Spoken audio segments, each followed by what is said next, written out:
வணக்கம் தமிழா. Railway recruitment போர்ட்ல இருந்து பார்த்தீங்கன்னா 2025ஆம் ஆண்டுக்கான ஒரு நியூ வேகன்சி வந்து அனௌன்ஸ் பண்ணிருக்காங்க. தொடர்ந்து 2025ஆம் ஆண்டுக்கு காலியிடங்கள் அறிவிப்பு, short notice, notification one by ஒன்னா வந்துகிட்டே இருக்கும். 2024 எப்படி எக்ஸாம் அனௌன்ஸ் பண்ணாங்களோ அதே மாதிரி 2025 அனௌன்ஸ் பண்ணிட்டு தான் இருக்காங்க. ஏன்னா 2024 தேர்வு வந்து ஆரம்பிச்சு அடுத்த கட்டத்தை நகர்ந்து போய்கிட்டே இருந்தாலும் 2025 காலியிடங்கள் வச்சும் இதுக்கான ப்ராசஸ் கண்டினியூ பண்ணிக்கிட்டு இருக்காங்க. அதனால 2025 அனைத்து தேர்வுக்கான வேலைவாய்ப்பு கண்டிப்பா வரதான் போகுது. 2024 நீங்க ஏதாவது மிஸ் பண்ணிக்கணும்னு நினைச்சிருந்தீங்கன்னா 2020 நல்லா ட்ரை பண்ண கண்டிப்பா வேலைக்கு போக முடியும்.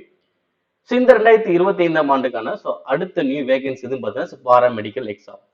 ஆல்ரெடி வந்து பார்த்தீங்கன்னா ஏஎல்பி வேகன்சி அனௌன்ஸ் பண்ணி நோட்டிபிகேஷன் ரிலீஸ் பண்ணிட்டாங்க. அதே மாதிரி டெக்னீஷியன் இந்த போஸ்ட் வந்து பார்த்தீங்கன்னா வேகன்சி ரிலீஸ் பண்ணி அதே மாதிரி ஷார்ட் நோட்டீஸ் ரிலீஸ் பண்ணிட்டாங்க. நோட்டிபிகேஷன் இந்த 28 கிட்ட வர இருக்கு. அதே மாதிரி அடுத்த தேர்வுக்கான பாராமெடிக்கல் தேர்வுக்கான காலிடம் பற்றி ஒரு அறிவிப்பு வந்து வெளியிட்டாங்க.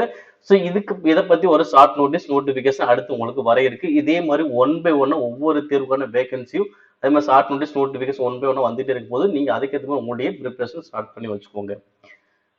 இப்ப இந்த பாராமெடிக்கல் கேட்டகரியில் வந்து பாத்தீங்கன்னா கிட்டத்தட்ட 7 கேட்டகரிஸ் இருக்கு. அந்த 7 கேட்டகரி பேஸ் பண்ணி கிட்டத்தட்ட 403 வேகன்சி இருக்கு அப்படின்னு சொல்லிட்டு ஒரு அனௌன்ஸ் பண்ண கொடுத்தாங்க. இது ஒரு டிராஃப்ட் வேகன்சி தான். இது நோட்டிபிகேஷன் வரும்போது மாறுதலுக்கு உட்பட்டு ஓகேங்களா. அதனால ஷார்ட் நோட்டீஸ் வரும்போது இதே அளவு வரலாம், இல்லை ஒரு கொஞ்சம் கூட இல்லை கொஞ்சம் குறைய கூட வாய்ப்புகள் இருக்கு.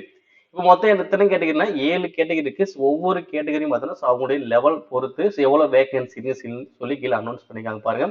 மொத்தம் 403 வேகன்சி இருக்கு ஓகேங்களா. மொத்தம் 403 பாத்தீங்கன்னா டயாலிசிஸ் டெக்னீஷியன் ஒரு 4 வேகன்சி, இசிசி டெக்னீஷியன் ஒரு 4, லேப் அசிஸ்டன்ட் குரூப் கிரேட் 2 வந்து பாத்தீங்கன்னா 12, அடுத்து நர்சிங் சூப்பரண்ட் வந்து பாத்தீங்கன்னா 246, அடுத்து பார்மசிஸ்ட் ஒரு 100, ரேடியோகிராஃபர் ஒரு 4, அடுத்து health and malaria inspector great 2 வந்து பாத்தீங்கன்னா மொத்தம் 403 வேகன்சிக்கு இந்த பாராமெடிக்கல் கேட்டகரி மூலமா ஆள் எடுக்க இருக்காங்க. இதை பத்தி ஒரு வேகன்சி பத்தி ஒரு நோட்டீஸ் தான் நம்ம பார்த்துட்டு, இது வந்து ஒரு அஃபிஷியல் தான், பட் இங்க வெப்சைட்ல போட மாட்டாங்க. இது அஃபிஷியலான ஒரு நியூஸ் மட்டும் தான் ஓகேங்களா. அதே மாதிரி ஒவ்வொரு ஜோன் வைஸும் வேகன்சி கொடுத்துருக்காங்க ஓகேங்களா. மொத்தம் எவ்வளோ 403. ஒவ்வொரு ஜோன் வைஸுமே என்ன பண்ணுறாங்க வேகன்சி கொடுத்தாங்க இந்த 7 கேட்டகரி பேஸ் பண்ணி ஓகேங்களா. இப்போ டயாலிசிஸ் டெக்னீஷியன் அப்படின்னு பார்த்தீங்கன்னா இப்போ பே லெவல் 6 பொறுத்து இருக்க போது இதுக்கான வேகன்சி எங்க இருக்குன்னு பார்த்தீங்கன்னா ஓகேங்களா. இங்க 2 இருக்கு, சதர்ன் ரயில்வே 1 இருக்கு, வெஸ்டர்ன் ரயில்வே 1 இருக்கு, மொத்தம் 4 வேகன்சி இருக்கு. இதே மாதிரி இசிசி டெக்னீஷியன் இதுக்கான வேகன்சி எந்த இடத்துல இருக்கு. அதே பார்த்தீங்கன்னா லேப் அசிஸ்டன்ட் ஓகே இது எங்க இருக்கு. அதே மாதிரி நர்சிங் சூப்பரண்ட் இதுக்கான வேகன்சி மேக்ஸிமம் அனைத்துலயுமே உங்களுக்கு இருக்கு ஓகே. 246 வேகன்சி நர்சிங் சூப்பரண்ட் தான் அதிகமான வேகன்சி இருக்கு. அதுக்கப்புறம் பார்த்தீங்கன்னா பார்மசிஸ்ட் ஓகே இதுவும் பார்த்தீங்கன்னா நியரஸ்ட் அனைத்து ஜோன்லுமே இதுக்கான வேகன்சி இருக்கு. இதுல வந்து பார்த்தீங்கன்னா 100 வேகன்சி கிட்ட இருக்கு ஓகே. அடுத்து ரேடியோகிராஃபர், அடுத்து health and malaria inspector great 2 ஓகேங்களா. அப்ப இந்த 7 கேட்டகரிக்கும் ஒவ்வொரு ஜோன் வைஸும் வேகன்சி கொடுத்துருக்காங்க. இதை பேஸ் பண்ணி உங்களுக்கு ஷார்ட் நோட்டீஸ் அடுத்த நோட்டிபிகேஷன் வர வாய்ப்புகள் இருக்கு.